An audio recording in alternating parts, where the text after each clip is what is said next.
ನಮಸ್ಕಾರ ಸ್ನೇಹಿತರೆ, ನಾಳೆ ನವೆಂಬರ್ 15 ಶನಿವಾರ, ನಾಳೆಯಿಂದ 52 ವರ್ಷ ಈ 8 ರಾಶಿಯವರಿಗೆ ಸಂಪತ್ತಿನ ಮಹಾಮಳೆಯ ಜೊತೆಗೆ ರಾತ್ರೋರಾತ್ರಿ ಶ್ರೀಮಂತಿಕೆಯ ಯೋಗ ಆಯಿತು. ತಿರುಪತಿ ತಿಮ್ಮಪ್ಪನ ಕೃಪಾಶೀರ್ವಾದ ನಿಮ್ಮ ಮೇಲೆ ಇರಲಿದೆ. ಹಾಗಾದ್ರೆ ಆ ಅದೃಷ್ಟವಂತ ರಾಶಿಗಳು ಯಾವುವು, ಅವುಗಳಿಗೆ ಏನೆಲ್ಲ ಲಾಭ ಸಿಗುತ್ತೆ ನೋಡೋಣ. ನಾಳೆ ನವೆಂಬರ್ 15 ಶನಿವಾರ, ನಾಳೆಯಿಂದ 52 ವರ್ಷ ಏನಿದೆ, ಈ 8 ರಾಶಿಯವರಿಗೆ ಸಂಪತ್ತಿನ ಮಹಾಮಳೆಯ ಸುರಿಯೋದ್ರ ಜೊತೆಗೆ ರಾತ್ರೋರಾತ್ರಿ ಶ್ರೀಮಂತಿಕೆಯ ಯೋಗ ಆಯಿತು. ತಿರುಪತಿ ತಿಮ್ಮಪ್ಪನ ಕೃಪಾಶೀರ್ವಾದ ನಿಮ್ಮ ಮೇಲೆ ಇರಲಿದೆ. ಹೀಗಾಗಿ ನಿಮ್ಮ ಜೀವನದಲ್ಲಿ ಕನಕ ವೃಷ್ಟಿಯೇ ಸುರಿಯುತ್ತೆ ಅಂತ ಹೇಳಿದ್ರೆ ಅತಿಶಯೋಕ್ತಿ ಆಗ್ಲಿಕ್ಕಿಲ್ಲ. ಈ ಒಂದು ಸಂದರ್ಭದಲ್ಲಿ ನೀವು ಕಂಡಂತಹ ಕನಸುಗಳೆಲ್ಲವೂ ಕೂಡ ನನಸಾಗ್ತಕ್ಕಂತ ಕಾಲ ಸನಿಹತವಾಗ್ತಿತ್ತು. ನಿಮ್ಮ ಜೀವನದಲ್ಲಿ ಭಾರಿ ಸಕ್ಸಸ್ ಅನ್ನ ಕಾಣ್ತೀರಾ. ಈ ಅವಧಿಯಲ್ಲಿ ಹೊಸ ಕೆಲಸವನ್ನ ಶುರು ಮಾಡೋದ್ರಿಂದ ಸಾಕಷ್ಟು ಲಾಭ ಸಿಗುತ್ತೆ. ಹೊಸ ಉತ್ಸಾಹವನ್ನ ನಿಮ್ಮ ಜೀವನದಲ್ಲಿ ನೀವು ಕಾಣ್ತೀರಾ. ಸಾಕಷ್ಟು ಲಾಭವನ್ನು ಪಡೆಯೋದ್ರೊಂದಿಗೆ ಹೆಚ್ಚಿನ ಶುಭ ಫಲಗಳು ಪ್ರಾಪ್ತಿಯಾಗುತ್ತೆ. ನೀವು ಈ ಸಂದರ್ಭದಲ್ಲಿ ಹೊಸ ಅವಕಾಶಗಳು ಪ್ರಾಪ್ತಿಯಾಗುವಂತೆ ಮಾಡ್ಕೊಳ್ತೀರಾ. ನಿಮ್ಮ ಆತ್ಮವಿಶ್ವಾಸದಲ್ಲಿ ಸಾಕಷ್ಟು ಹೆಚ್ಚಳವನ್ನ ಕಾಣ್ತೀರಾ.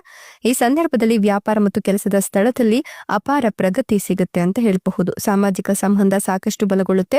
ಇನ್ನು ಹೊಸ ಜ್ಞಾನ ಮತ್ತು ಕೌಶಲ್ಯಗಳನ್ನ ಕಲಿಯಲು ಉತ್ತಮ ಸಮಯ ಇದಾಗಿದೆ. ಈ ಅವಧಿಯಲ್ಲಿ ನೀವು ನಿರ್ಧಾರಗಳನ್ನು ತೆಗೆದುಕೊಳ್ಬೇಕಾಗಿ ಬಂದ್ರೆ ಬಹಳ ಎಚ್ಚರಿಕೆಯಿಂದ ಇರೋದು ಉತ್ತಮ.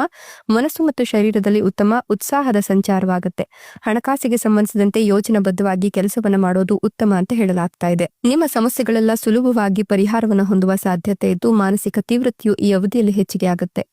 ಈ ಅವಧಿಯಲ್ಲಿ ಹೂಡಿಕೆ ಮತ್ತು ರಿಯಲ್ ಎಸ್ಟೇಟ್ಗೆ ಸಂಬಂಧಿಸಿದಂತೆ ಬಹಳಷ್ಟು ಲಾಭವನ್ನು ಪಡೆಯುವ ಸಂಭವ ಇದೆ. ಹೊಸ ಯೋಜನೆಗಳನ್ನು ರೂಪಿಸಲಿಕ್ಕೆ ಉತ್ತಮ ಸಮಯ ಇದಾಗಿದೆ. ಅವಸರದಲ್ಲಿ ಯಾವುದೇ ನಿರ್ಧಾರವನ್ನು ತೆಗೆದುಕೊಳ್ಳದೆ ಇರೋದು ಉತ್ತಮ. ಇಲ್ಲದಿದ್ದರೆ ನಷ್ಟ ಉಂಟಾಗುವ ಸಂಭವ ಇದೆ. ಹಾಗಾಗಿ ಧೈರ್ಯದಿಂದ ಇರಿ. ಈ ಅವಧಿಯಲ್ಲಿ ನೀವು ಮನೆಯವರೊಂದಿಗೆ ಉತ್ತಮ ಸಮಯವನ್ನು ಕಳೆಯುವ ಅವಕಾಶ ಕೂಡ ಲಭಿಸುತ್ತೆ. ಈ ಸಮಯದಲ್ಲಿ ಪ್ರಯಾಣ ಮತ್ತು ಹೊಸ ಸಂಪರ್ಕಗಳಿಂದ ನೀವು ಸಾಕಷ್ಟು ಲಾಭವನ್ನೇ ಕಾಣ್ತೀರಾ ಅಂತ ಹೇಳಿದ್ರೆ ತಪ್ಪಾಗ್ಲಿಕ್ಕಿಲ್ಲ. ಇನ್ನು ನೀವು ಈಗ ಏನಾದ್ರೂ ತೊಂದರೆಗಳಿಗೆ ಸಿಲುಕು ಹಾಕೊಂಡಿದ್ರೆ ಅಥವಾ ಕೆಲಸಗಳು ಸ್ಥಗಿತಗೊಂಡಿದ್ರೆ ಅದೆಲ್ಲವೂ ಕೂಡ ಸರಿ ಹೋಗುತ್ತೆ. ಹಣಕಾಸಿಗೆ ಸಂಬಂಧಪಟ್ಟಂತ ಯೋಜನಾಬದ್ಧ ಒಂದಷ್ಟು ನಿರ್ಧಾರಗಳು ಈಗ ಯಶಸ್ಸನ್ನು ತಂದುಕೊಡುತ್ತೆ.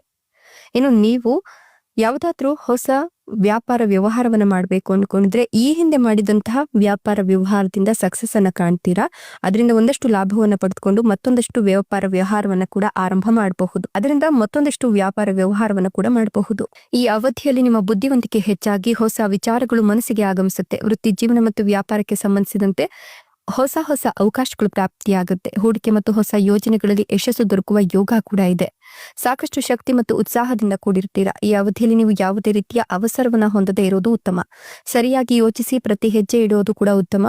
ಹಳೆಯ ಸ್ನೇಹಿತರು ಮತ್ತು ಸಹೋದ್ಯೋಗಿಗಳೊಂದಿಗಿನ ನಿಮ್ಮ ಸಂಬಂಧ ಬಲಗೊಳ್ಳುತ್ತೆ.